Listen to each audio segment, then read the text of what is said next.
में आगामी चुनाव की तैयारियां जोरों शोरों से चल रही हैं। सभी पार्टियों ने अपने दावों और वादों की लिस्ट जनता के सामने रखना शुरू कर दिया है। ऐसे में हर बार की तरह इस बार भी पार्टियों का फोकस पूर्वांचल पे है। आखिर क्यों यूपी चुनाव में पूर्वांचल क्षेत्र का महत्व है और क्यों राजनीतिक इसे अपने प्रचार का गढ़ बना रहे हैं, इस रिपोर्ट में समझिए।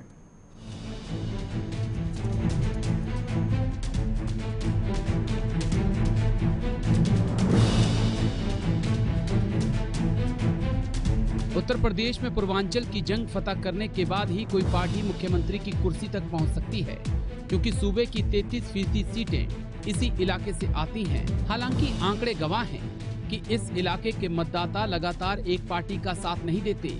शायद यही वजह है कि प्रधानमंत्री से लेकर प्रियंका और अखिलेश पूर्वांचल में सक्रिय हैं। यूपी असेंबली का चुनाव हो और पूर्वांचल की चर्चा न हो, ऐसा भला कैसे हो सकता है। उत्तर प्रदेश के गठन से लेकर आज तक यूपी असेंबली के चुनाव में पूर्वांचल सियासत का पावर पॉलिटिक्स सेंटर बना रहा और आज भी पावर सेंटर बना हुआ है। 2022 से पहले एक बार फिर पूर्वांचल सियासतदानों का केंद्र बनता जा रहा है। सत्ता दल हो या विपक्ष, एक बार फिर पूर्वांचल पर सबका फोकस है। उत्तर प्रदेश में 2022 के चुनावी समर का आगाज हो चुका है। सभी पार्टियां अपनी अपनी राजनीतिक बिसात बिछाने में जुटी हैं।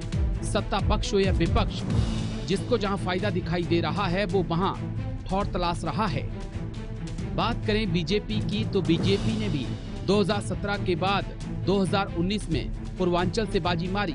हालांकि पूर्वांचल की राजनीति को करीब से देखने वाले वरिष्ठ पत्रकार सुरेश बहादुर सिंह का कहना है कि पूर्वांचल माफियों का गढ़ हुआ करता था, लेकिन पिछले 4.5 सालों में योगी सरकार ने पूर्वांचल में संगठित अपराध का सफाया किया और जो वोट क्षेत्र और जाति के नाम पे पड़ता था, उसे बीजेपी ने राष्ट्रवाद, धर्म, विकास के नाम पर 2014 से लेकर 2017-2019 में एकजुट किया। पूर्वांचल माफियाओं का गढ़ था। 20-25 साल पहले, 30 साल पहले पूर्वांचल के माफिया ही वहाँ पे राज करते थे, इसलिए सारी राजनीति उनके इर्द गिर्द ही घूमती चली जाती थी। और जब भी ऐसा कभी मौका आता था तो पूर्वांचल की राजनीति हमेशा जातिवाद में विभाजित हो जाती थी। जाति की राजनीति ज़्यादा होती थी।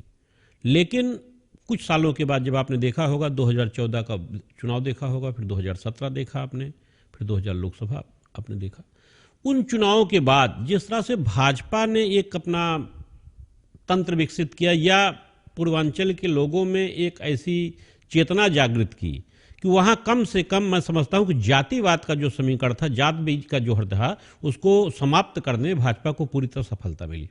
उसका सिर्फ एक कारण था कि कम से कम योगी आदित्यनाथ के आने के बाद, में पिछले 5 साल की सरकार, 4 साल की सरकार की बात कर रहा हूँ, योगी आदित्यनाथ के आने के बाद मुझे ये कहने में कोई संचोर नहीं है, वहाँ संगठित जो माफिया गिरोह थे उन पे लगाम लग गई और निश्चित रूप से वो कहीं न कहीं उन पे अंकुश लगा।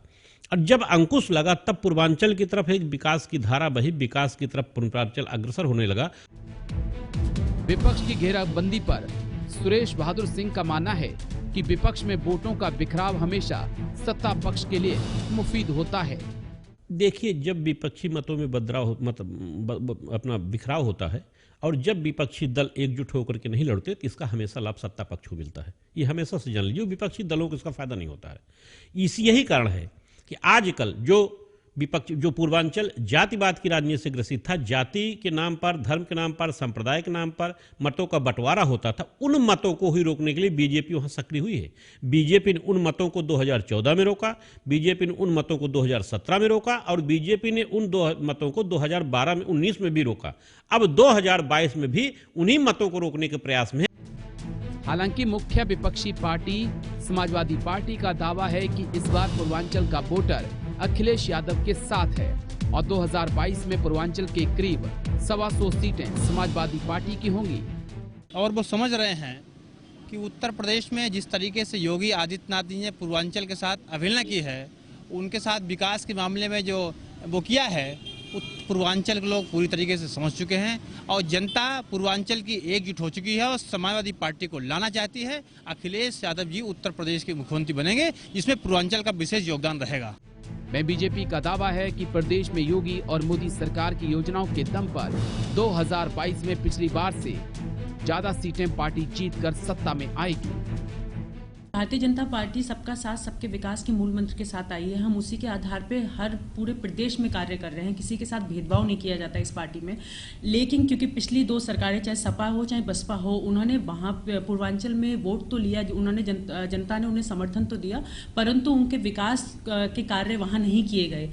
अब जब भारतीय जनता पार्टी आई है और जो वादों के साथ आई थी वो हम पूरा कर रहे हैं, तो वहाँ विकास देखने को मिल रहा है और हमें पूरा विश्वास है 2022 में वहाँ की जनता हमें ही समर्थन देगी। योगी आदित्यनाथ ने पिछले 4.5 सालों में पूर्वांचल की सियासत को बदल कर रख दिया है।